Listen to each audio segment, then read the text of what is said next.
En octubre de 1944 tenía tanta hambre que me comía hasta los bulbos de los tulipanes.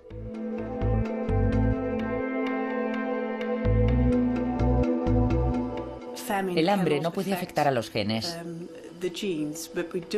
pero sí creemos que el efecto de pasar hambre podría hacer que los genes se activasen o desactivasen.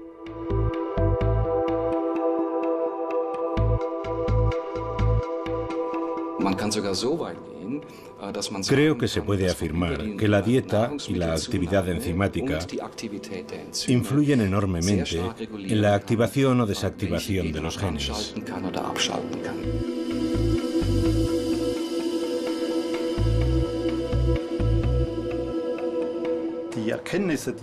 Los conocimientos que hemos adquirido, según determinados modelos, muestran claramente que el medio ambiente tiene un impacto en nuestros genes que puede transmitirse a las generaciones siguientes.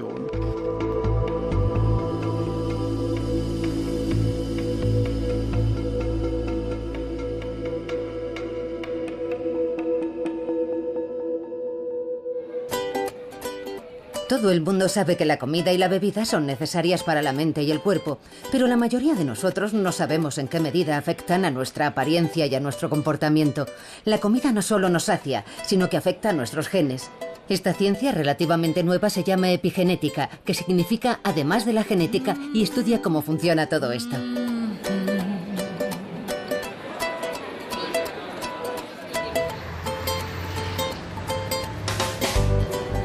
Anabel y Gemma Molero de Barcelona son gemelas idénticas.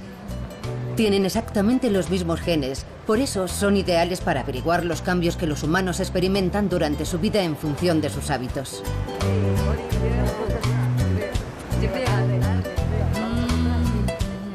A la edad de 1 año seguían siendo prácticamente iguales.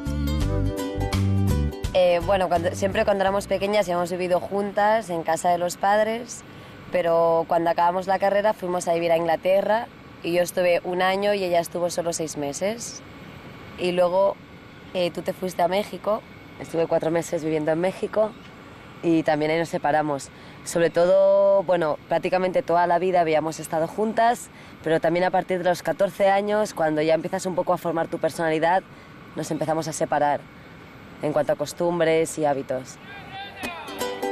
Vivir en lugares diferentes implica también llevar distintos estilos de vida. Hoy es fácil distinguirlas, ¿pero por qué? Sus genes, responsables de su apariencia, siguen siendo los mismos durante toda la vida. Sus hábitos alimenticios dan una primera pista.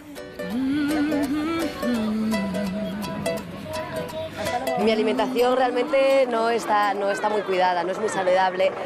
Intento comer de todo, pero hay muchas cosas que no me gustan, muchas cosas que tengo alergia y no puedo comer. Entonces, sobre todo, como mucha pasta y como bastante carne. Bueno, yo lo que pasa es que yo hago bastante deporte, entonces intento cuidar mucho mi alimentación, como muchas verduras, muchas frutas. Creo que tengo una dieta bastante equilibrada. Además, a mí me gusta cocinar. Es evidente que la calidad y la cantidad de comida moldea el cuerpo, pero ¿en qué medida es permanente ese impacto en la persona y en sus genes? El doctor Manel Esteller trabaja en el Centro Nacional de Investigaciones Oncológicas de Madrid. Tiene su propia teoría sobre la causa de los cambios. Toma muestras de saliva que contienen el ADN de las jóvenes. Sus genes siguen siendo idénticos, pero algo ha cambiado.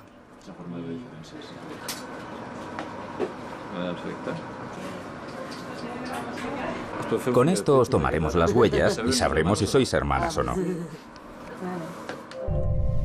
El núcleo contiene cromosomas. Están hechos de largas cadenas de ADN que contienen toda la información hereditaria, los genes. El ADN envuelve porciones de proteínas llamadas nucleosomas. Cuando los grupos metilos se posan sobre el ADN, los nucleosomas se unen. Esos segmentos de ADN metilados ya no pueden leerse. Los genes que los contienen se desactivan. En este caso hicimos una especie de doble estudio a ciegas. Por una parte respondieron a un cuestionario sobre su estilo de vida, qué tipo de alimentos consumían, si eran fumadoras o no. Al mismo tiempo teníamos los datos del ADN, teníamos el estado completo de metilación del ADN y cotejamos los datos de ambas y sorprendentemente, o no, encontramos que presentaban diferencias en la metilación del ADN por su diferente estilo de vida. La activación y desactivación de los genes explicaría por qué gemelos idénticos empiezan a ser diferentes en cuanto uno de ellos cambia el estilo de vida. Pero, ¿qué es lo que hace la metilación de ADN? ¿Qué ocurre cuando los genes se desactivan? Steyer ha examinado a cientos de gemelos en busca de respuestas. Uno de los casos más sorprendentes fue el de un par de hermanos gemelos que llevaban vidas muy diferentes. Uno padecía varias enfermedades y vivía en una gran ciudad, y el otro en un pueblo pequeño y estaba sano. Y para la epigenética eran como personas distintas, como si ya no fueran gemelos desde un punto de vista epigenético, aunque la genética era la misma. Y ese fue uno de los casos más extremos que hemos estudiado. Para los científicos, el epigenoma es una especie de diagrama de circuito que muestra qué genes están activos y cuáles no. Él ha comparado esos diagramas en sus experimentos con gemelos. Aquí tenemos un estudio de gemelos y este ejemplo es de dos gemelos que tienen la misma enfermedad. Y esta línea recta indica que no hay diferencias epigenéticas. Estos gemelos tienen enfermedades diferentes y todos estos puntos que vemos aquí fuera de la línea recta indican que hay alteraciones epigenéticas. Estos gemelos tienen enfermedades distintas. Con un tratamiento adecuado, todos los puntos negativos aparecen otra vez en una línea recta, lo que indica que la epigenética puede cambiarse con los medicamentos adecuados. ¿Qué causa los cambios epigenéticos? ¿Qué hace que nuestros genes se desactiven o empiecen a funcionar de repente? La causa principal pueden ser los alimentos de los que extraemos los componentes básicos que nuestro cuerpo necesita y también las bebidas o venenos como el alcohol. Incluso los materiales sintéticos que tocamos o el tabaquismo juegan un importante papel. Los rayos ultravioleta del sol y las hormonas del estrés tienen una influencia epigenética. Las influencias de nuestro estilo de vida son básicamente lo que activa y desactiva nuestros genes y nos hacen lo que somos.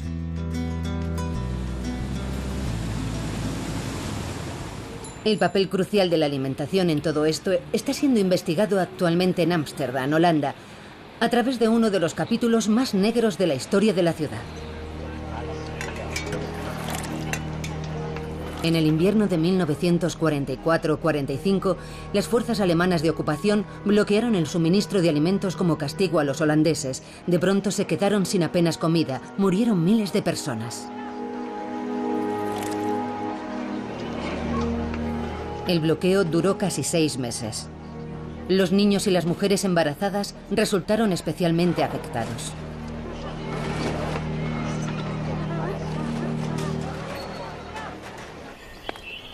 La doctora Tessa Roseboom está examinando a las mujeres que estaban embarazadas en aquella época. Quiere investigar los efectos a largo plazo de su malnutrición. Lois Hoes es una de ellas. Cuando la jovial anciana de 87 años sirve hoy la comida, es difícil imaginar qué era para ella esperar horas y horas para comer cuando estaba embarazada, hasta que empieza a relatarnos cómo fue el parto.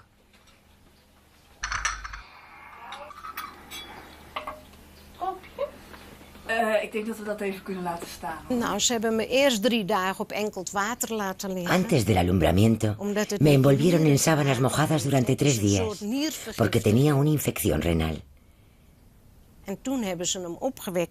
Intentaron provocar el parto para que mi hijo naciera antes. Las contracciones eran muy fuertes y tuvieron que atarme porque daba golpes a causa del dolor. Durante unos cuantos días estuve ciega y no podía hablar. La lengua me colgaba por aquí. Eso es todo lo que recuerdo.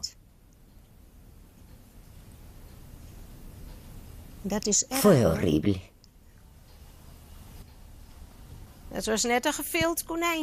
El niño parecía un conejo desollado, muy delgado y largo. Volví a casa con él, pero no podía alimentarlo porque no tenía nada.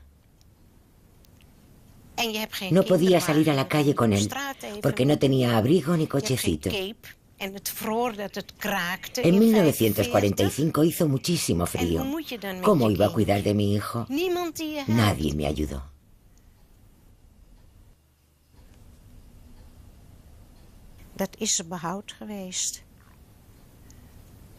Es terrible tener que desprenderte de tu propio hijo.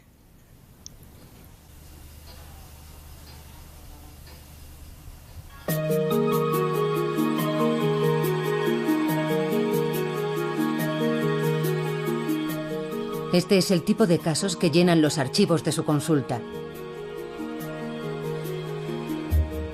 Las llamadas telefónicas y los meses que ha pasado revisando documentos le han dado la oportunidad de realizar un estudio único.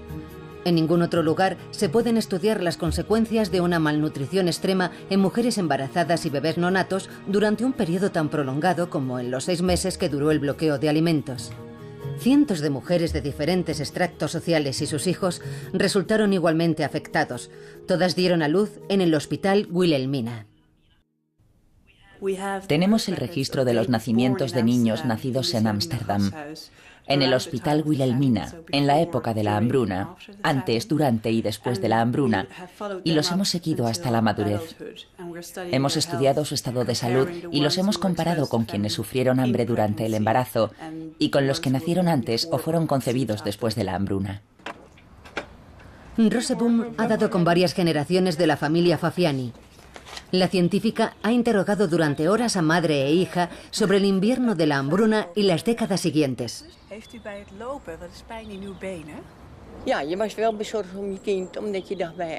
Sí, yo estaba muy preocupada por mi hija. Sabía que tenía que criarla, pero ¿cómo? No podía comprar leche. Y eso es importante para una criatura. Solo podía darle el pecho, pero no tenía suficiente leche. Fue terrible. Poco a poco se va haciendo cada vez más evidente que las privaciones pasadas han tenido consecuencias para su hija. Cuando tenía unos 17 años, me encontraron cálculos en un riñón. Me subió la presión arterial y aumentó mi nivel de colesterol.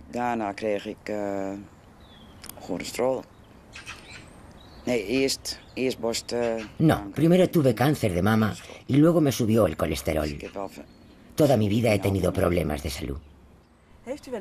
El hecho de tener mala salud le ha hecho pensar en una explicación. No tengo explicación para ello.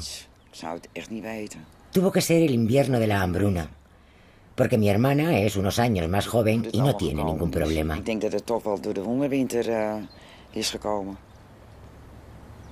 Ni mi hermano tampoco.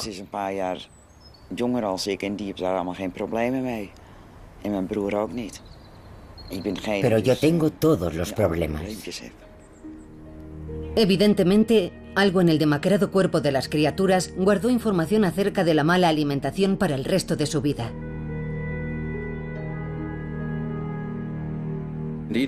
Lo interesante fue observar que las personas que nacen con poco peso, que son pequeñas al nacer, tienen un riesgo muy alto, más alto de desarrollar enfermedades durante su vida, como la diabetes tipo 2 y enfermedades cardiovasculares.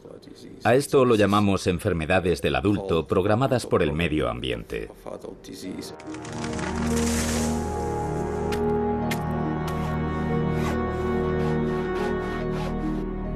Una hambruna, por extrema que sea, no puede cambiar nuestro ADN, pero la malnutrición ha activado y desactivado de forma permanente los genes de los niños de la generación de la posguerra. Produjo una extraña reacción en la naturaleza, cuyos efectos son evidentes todavía. Lo que resulta fascinante desde el punto de vista de la epigenética es que algo que ocurrió hace tiempo solamente produce un efecto biológico más tarde. Y eso se debe a que la epigenética confiere memoria a las células, en las que dejan marcas muy estables. Y unas décadas después pueden propagar esa memoria de los primeros años de vida. Los dramáticos efectos que pueden tener los genes desactivados por los alimentos se pueden ver en estudios con animales.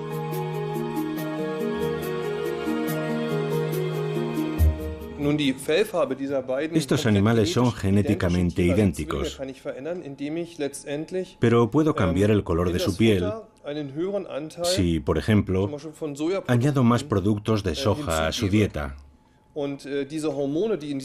Las hormonas de la soja hacen que cambien los genes responsables del color, de la piel o del pelaje.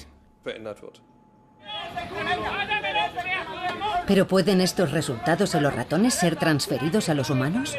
¿Los alimentos que consumimos a diario pueden afectar en una medida semejante a nuestros genes?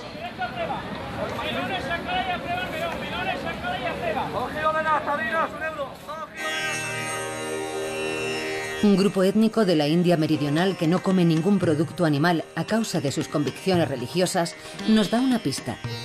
Tanto los adultos como los niños suelen gozar de perfecta salud a pesar de una higiene inadecuada. Según los modelos occidentales, su dieta parece proporcionarles todo lo que necesitan.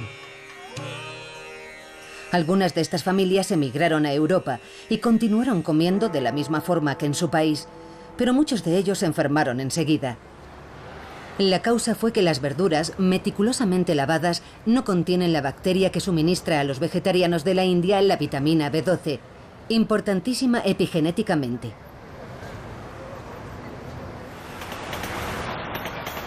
Otro fenómeno epigenético se descubrió en Japón y se conoce como la paradoja japonesa. A pesar de ser una sociedad industrializada y muy activa, el país tiene una incidencia más baja de cáncer que otros países similares.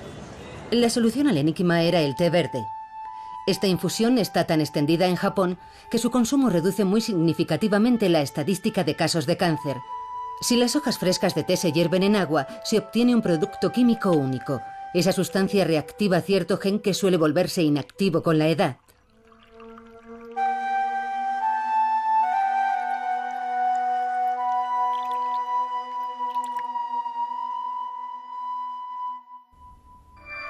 El té verde elimina los grupos metilo de los genes desactivados y simplemente los activa de nuevo. Los genes reactivados empiezan a producir las sustancias propias del cuerpo que luchan contra el cáncer. Creo que lo maravilloso es precisamente que en teoría cada enfermedad puede tener un componente epigenético muy importante, porque prácticamente todos los genes del genoma están regulados por marcas epigenéticas. ¿Los marcadores epigenéticos y los cambios genéticos son también responsables de las enfermedades mentales? Nuevas investigaciones sugieren que las causas de la esquizofrenia, que siguen siendo inciertas, pueden ser de naturaleza epigenética. Nuevamente, fue una hambruna lo que dio alguna idea. La pista condujo hasta China. A finales de los años 50, Mao Zedong decretó que todos los hombres y mujeres tenían que trabajar en la producción de acero. Nadie cultivaba los campos. El trigo estuvo pudriéndose durante 3 años. En su desesperación, la gente empezó a comer la corteza de los árboles. 15 millones de personas murieron y la incidencia de esquizofrenia en China se duplicó en las siguientes generaciones.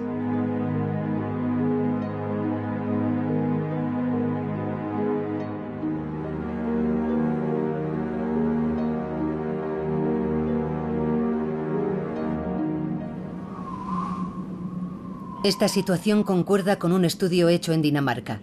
Los niños nacidos durante los meses de verano sufren esquizofrenia con mucha menos frecuencia que los nacidos en invierno, porque la calidad de la comida es peor en invierno. Se necesitan alimentos con un alto contenido de grupos metilo. Pueden ser folatos, que contienen las berenjenas y las judías, por ejemplo. Si como esos alimentos, las enzimas que pueden liberar metil permanecen activas. Conocemos la conexión entre la metilación y la actividad genética.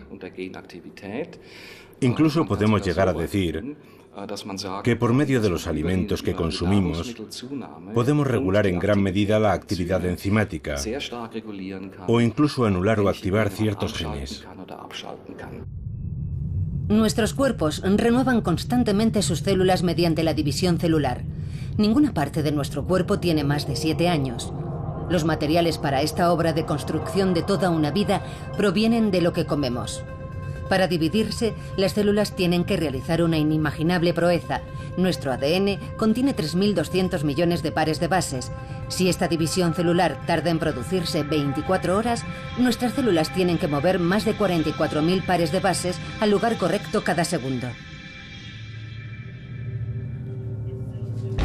Si las células no tienen todo el material de construcción necesario a causa de la malnutrición, pueden producirse errores y se pierde información. Los desórdenes alimenticios, como la bulimia, hace mucho tiempo que forman parte de la sociedad moderna, pero incluso las modelos que pasan hambre para mantenerse delgadas querrán tener hijos un día. ¿Qué ocurre si todos los materiales de construcción que necesitan las células para desarrollarse correctamente en el útero, como el ácido fólico y la vitamina B12, no están disponibles porque la madre vomita continuamente durante el embarazo?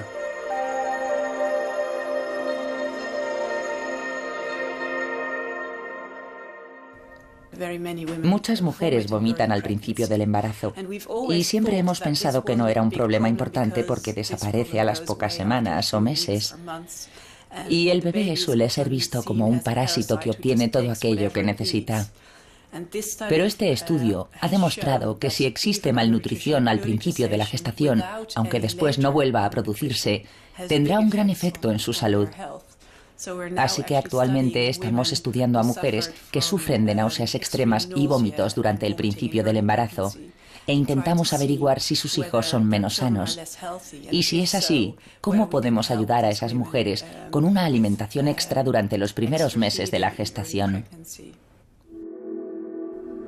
¿Cómo pudo desarrollarse la vida en la Tierra a partir de la interacción de los elementos? ¿Cómo evolucionaron los organismos unicelulares en la diversidad de especies que tenemos hoy?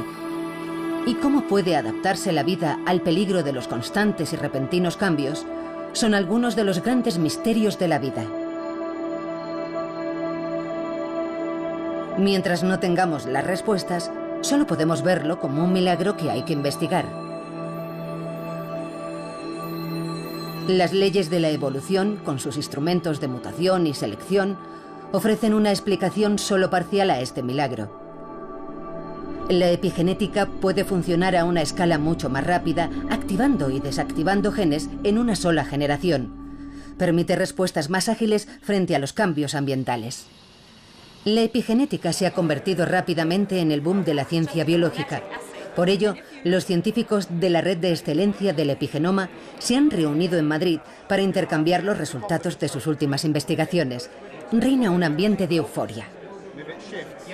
Es realmente extraordinario. Y es tan extraordinario porque es algo que la gente puede cambiar y debe cambiar. Se trata básicamente de cómo el ambiente influye en nuestro genoma.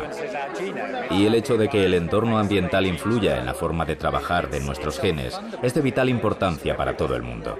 Y esta es la parte negativa. Estamos ante una nueva generación que ha crecido con un sentido muy desarrollado de la importancia de su dieta. Los resultados de las investigaciones de los epigenetistas evidencian científicamente el motivo por el cual algunos alimentos estaban muy bien considerados antiguamente. El aceite de hígado de bacalao y el pescado activan en invierno los genes que producen anticuerpos. Algunas frutas de verano previenen el crecimiento incontrolado de las células, el cáncer. Los viejos maestros inmortalizaron algunos de los alimentos más activos desde el punto de vista epigenético, sin ser siquiera conscientes de ello. La primera en sospechar el poder curativo del brécol fue Catalina de Medici, reina de Francia. La salud de los 10 hijos que engendró era muy frágil y algunos murieron muy jóvenes. Catalina hizo traer plantas de brécol de Italia, su país natal, y a partir de entonces todos sus hijos sobrevivieron. La epigenética plantea la vieja cuestión de si nuestro ADN contiene toda la información que determina nuestro desarrollo. ¿Es suficiente conocer nuestra secuencia de ADN?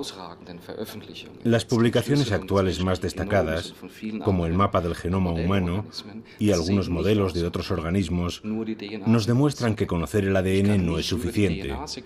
La secuencia del ADN humano contiene más de 3.000 millones de letras y más de 25.000 genes. Sin embargo, esa información no basta para decir: esta célula es una célula madre, esta es una célula vieja o esta es una célula enferma. No es suficiente. Mediante la activación y desactivación de los genes, los cromosomas pueden presentar diferentes combinaciones de genes activos. Eso significa que existe un segundo nivel de información, nuestro epigenoma, una estratagema bioquímica que consigue cosas increíbles con nuestro compacto ADN.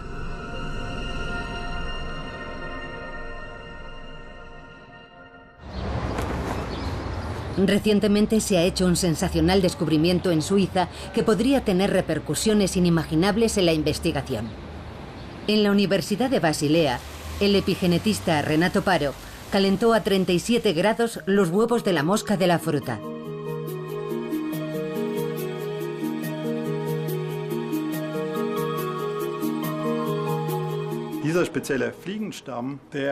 Estas moscas cambian el color de sus ojos de blanco a rojo cuando aumenta la temperatura. Si exponemos los embriones al calor, las moscas nacen con los ojos rojos.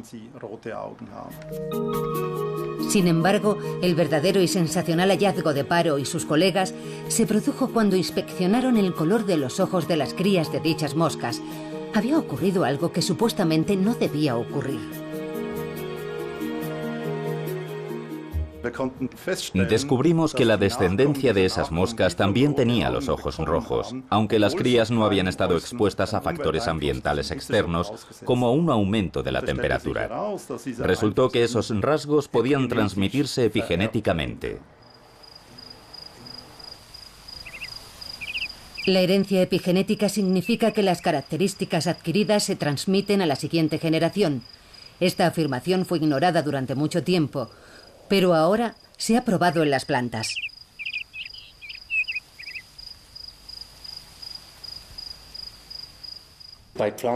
Tenemos varios ejemplos en plantas en los que las características epigenéticas se han transmitido a las generaciones siguientes.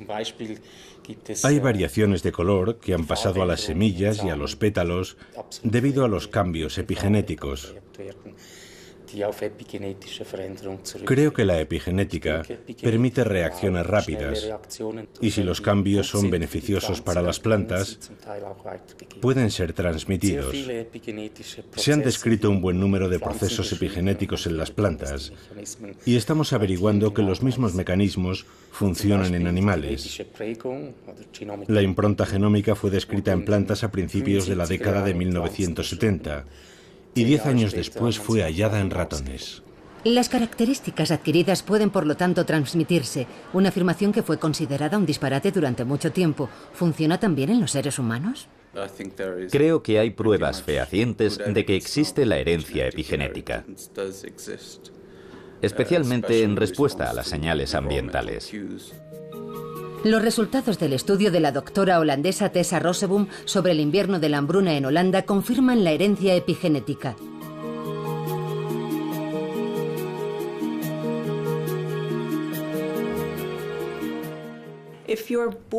Los bebés que nacen en lugares con una climatología extrema serán muy eficientes procesando los alimentos. Y si siguen una dieta típicamente occidental, al ser tan eficientes, almacenan una gran cantidad de grasas en los tejidos y también en las arterias. Y cada vez son más propensos a sufrir ataques cardíacos, por ejemplo. La doctora Roseboom ha examinado las pruebas realizadas a voluntarios en busca de cambios epigenéticos heredados. Mi hija sufre a menudo infecciones en la vejiga. No sé si tiene que ver con el invierno de la hambruna.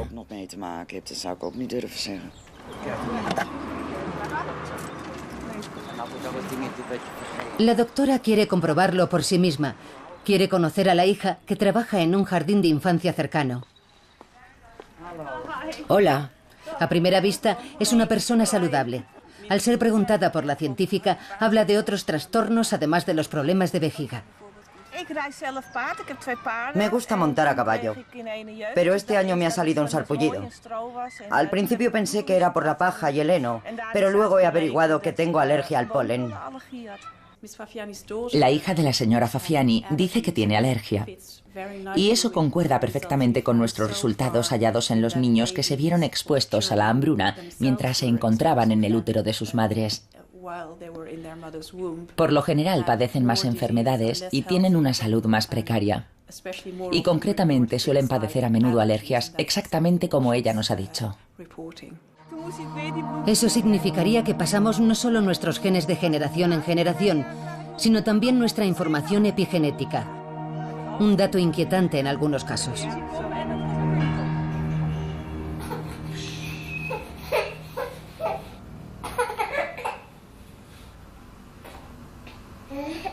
Los bebés que están en el útero y los recién nacidos se ven afectados por la alimentación que reciben.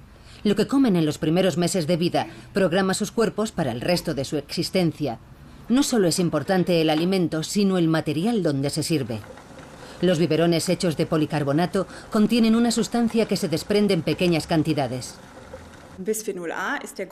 El bisfenol A es un material fundamental que se utiliza en la elaboración de plásticos y revestimientos para productos en los que se busca una larga duración, resistencia al calor y seguridad. Como por ejemplo cascos para ciclistas, gafas de protección, CDs, DVDs, parabrisas, teléfonos móviles y menaje para el hogar. También se encuentra en los biberones y cuando se calientan, las moléculas de plástico que se desprenden las consume el niño junto con la leche. El bisfenol A no es tóxico, pero no es totalmente inocuo.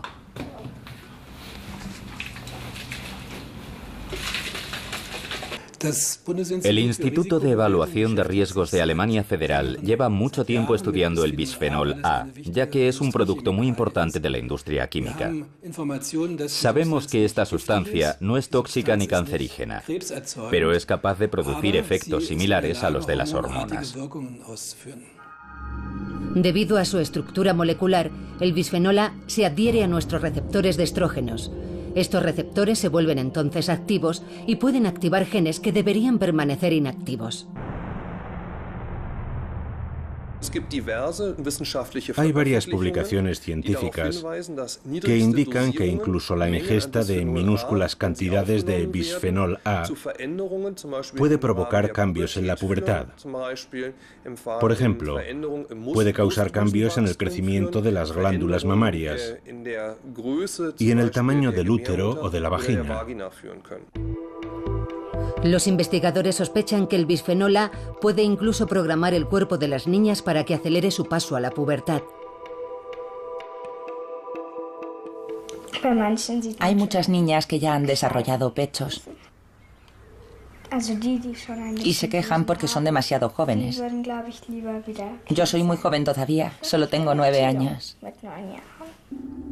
En experimentos realizados con animales, la conexión entre la madurez sexual y este omnipresente producto químico ya ha sido probada.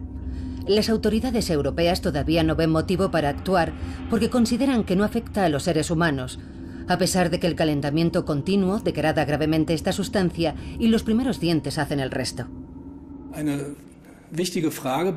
Un dato importante cuando se evalúan los efectos del bisfenol A es que los humanos lo metabolizan total y rápidamente. Si el metabolismo humano elimina inmediatamente esta hormona artificial, ¿cómo se explican entonces los resultados obtenidos en el Hospital Charité de Berlín? Fuimos el primer grupo del mundo que probamos la presencia de restos de bisfenol A en la sangre de las mujeres embarazadas y de sus hijos recién nacidos. Los genes se activan y desactivan durante la etapa fetal, preparando a los futuros recién nacidos lo mejor posible para la vida. Algunos de los genes activados permanecen activos durante varias generaciones. ¿Estamos manipulando los genes de nuestros nietos sin ni siquiera saberlo? La hormona artificial bisfenol A no solo se encuentra en los biberones. La mayoría de latas de conserva están recubiertas con bisfenol A y después de llenarlas se someten a un breve proceso de calentamiento. Según los investigadores, la tendencia a la obesidad también puede ser debida a esta sustancia, ya que en experimentos con animales ha quedado demostrado que tiene consecuencias en las ratas.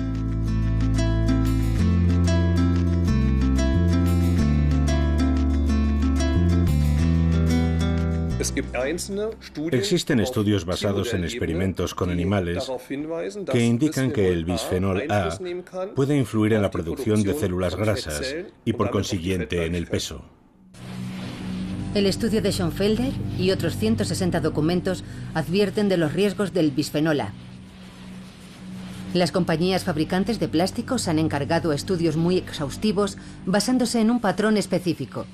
En ellos se dice que el bisfenol A es totalmente inofensivo.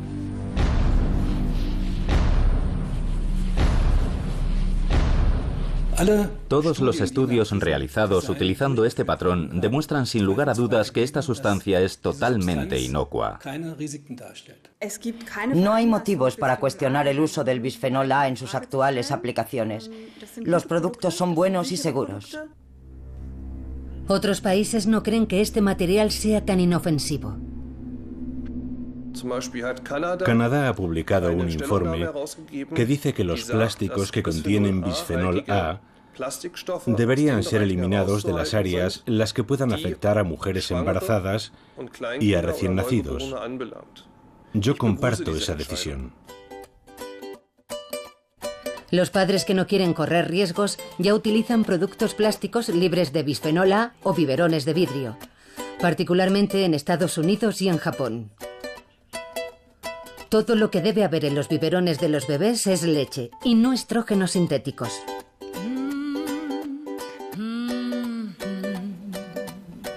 Lo que comemos influye en nuestra salud, a veces para el resto de nuestra vida. Por eso la dieta de las mujeres embarazadas y de los niños es tan importante. Solo que es ahora cuando empezamos a entender su verdadera trascendencia. La epigenética comenzó estudiando el cáncer, pero ahora sabemos que es aplicable a otras enfermedades y desórdenes mentales, como por ejemplo el Alzheimer o las enfermedades cardiovasculares. Y creo que constituirá la nueva frontera en el estudio de las enfermedades humanas.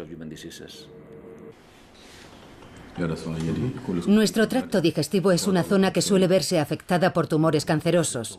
En Berlín, los epigenetistas han aunado fuerzas con los médicos para que esta joven ciencia pueda estar al servicio de la prevención del cáncer lo antes posible. Es una gran ventaja descubrir el cáncer de colon en sus primeras etapas. Naturalmente es mejor descubrir el problema antes de que se convierta en canceroso y así poder prevenir el cáncer. Si se diagnostica a tiempo, los pacientes tienen muchas posibilidades de recuperación. En caso contrario, la situación deviene mucho más grave. Para prevenir estados irreversibles, se ha desarrollado un nuevo procedimiento en Berlín. Basta con un análisis de sangre convencional. El ADN de los pacientes se extrae entonces del plasma sanguíneo.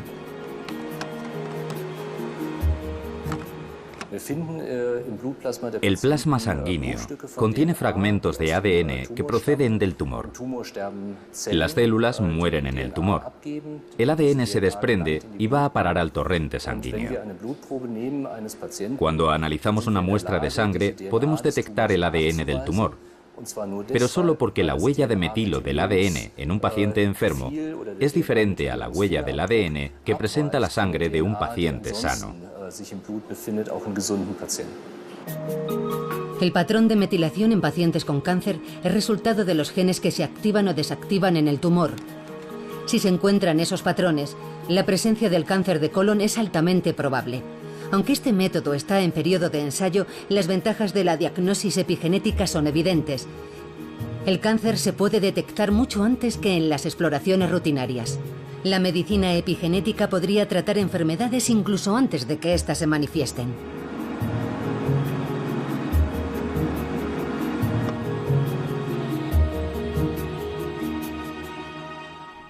Una dieta adecuada puede prevenir lo peor.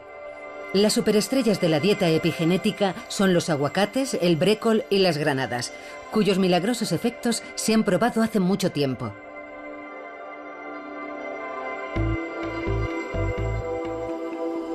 La lechuga, los cereales y las verduras de hoja verde son fuentes importantes de ácido fólico, una sustancia que juega un papel crucial en la metilación de los genes. Nuestros genes también agradecen alimentos del libro de cocina de las abuelas, como las judías y el hígado. El mejor consejo es una dieta equilibrada, porque alimentamos también a las futuras generaciones.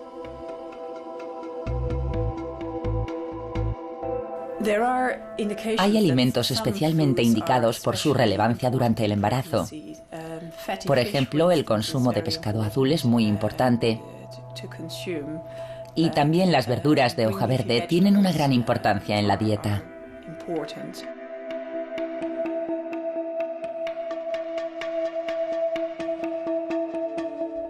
No podemos culpar totalmente a nuestros genes de nuestro comportamiento o de nuestras enfermedades. Nosotros también tenemos cierta responsabilidad. Podemos cambiar cómo se manifiestan esos genes gracias a la epigenética. Y eso está relacionado con nuestra conducta y la forma en que nos exponemos a los diferentes carcinógenos o a las diferentes sustancias ambientales.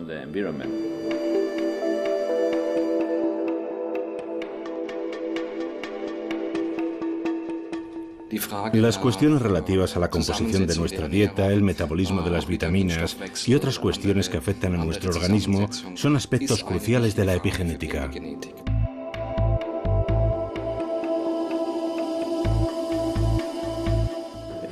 En el futuro seremos capaces de entender bien su funcionamiento. Y sabiendo cómo funciona, podremos prevenir muchas enfermedades. Los pacientes con cáncer podrían beneficiarse especialmente de la eficacia de la medicación epigenética. Al ser los cambios epigenéticos menos inmutables que los genéticos, gracias a la epigenética, podremos encontrar sustancias que nos permitan revertir nuevamente esos cambios epigenéticos. El viejo dicho "somos lo que comemos" ha resultado ser cierto. Activamos y desactivamos nuestros genes en función de nuestra dieta. Mediante los alimentos controlamos nuestra apariencia, nuestra conducta y nuestra salud, a veces para toda nuestra vida, e incluso la de las futuras generaciones.